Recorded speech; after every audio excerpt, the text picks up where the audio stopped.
ಬೆಳಗಾವಿ ಜಿಲ್ಲಾ ವ್ಯಾಪ್ತಿಯಲ್ಲಿ ಈ ರೌಡಿಸಂಗೆ ಪ್ರಮೋಟ್ ಮಾಡೋ ರೀತಿಯಲ್ಲಿ ಯಾವುದೋ ಒಂದು ಸಣ್ಣ ಪುಟ್ಟ ರೀತಿಯಲ್ಲಿ ಇನಿಷಿಯಲಿ ಒಂದು ಸಿನಿಮ್ಯಾಟಿಕ್ ಮ್ಯೂಸಿಕ್ ಹಾಕ್ಕೊಂಡು ರೌಡಿ ಇಂಥ ಒಂದು ಯಾವುದೋ ಒಂದು ಸ್ಲೋ ಮೋಷನಲ್ಲಿ ವಿಡಿಯೋ ಹಾಕ್ಕೊಂಡು ಹೋಗೋದು ಇನಿಷಿಯಲಿ ಇಂಥವೇ ಇರ್ತದೆ.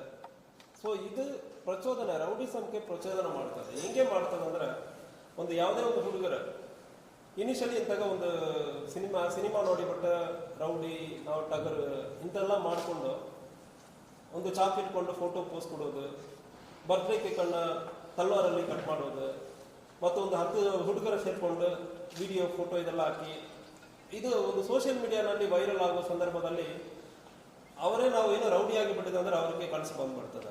ಇದನ್ನು ನಾವು ತಡೆಗಟ್ಟುವುದಕ್ಕೆ ಒಂದು ನಿರ್ಧಾರ ತಗೊಂಡಿದ್ದೀವಿ. ನಾವು ಕೇಸು ಕೂಡ ಆಗ್ತಾ ಇದ್ದೀವಿ, ರೆಗ್ಯುಲರ್ ಕೇಸಸ್ ಅದು ಆಗ್ತಾ ಇದೆ.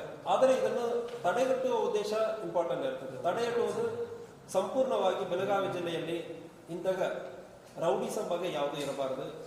1.5 ತಿಂಗಳಲ್ಲಿ ನಾವು ಪ್ರಯತ್ನ ಮಾಡಿ ಯಾರ್ಯಾರಿಂದ ಕ್ರಿಮಿನಲ್ ಬ್ಯಾಕ್ಗ್ರೌಂಡ್ ಇರುತ್ತದೆ, ಯಾರ್ಯಾರು ಇನ್ವಾಲ್ವ್ ಆಗಿದ್ದಾರೆ ಅಂದರೆ ಅದನ್ನು ಚೆಕ್ ಮಾಡಿದ್ದೀವಿ.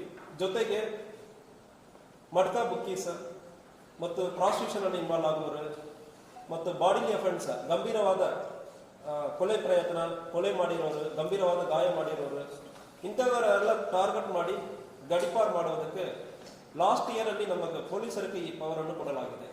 ಇದರಲ್ಲಿ ನಮ್ಮ ಬೆಳಗಾವಿ ಜಿಲ್ಲೆಯಲ್ಲಿ ಇದುವರೆ 1.5 ತಿಂಗಳಲ್ಲಿ 18 ಜನರನ್ನು ಇಲ್ಲಿ ರೌಡಿಸಂ ಮಾಡೋರು, ಕೊಲೆ ಪ್ರಯತ್ನ, ಬಾಡಿಲಿ ಅಫೆನ್ಸ್, ಮಡ್ಕಾ ಬುಕ್ಕೀಸ್ ಇವರನ್ನು ಇಲ್ಲಿಂದ ಬೆಳಗಾವಿ ಜಿಲ್ಲೆಯಿಂದ ಗಡಿಪಾರು ಮಾಡಲಾಗಿರ್ತದೆ.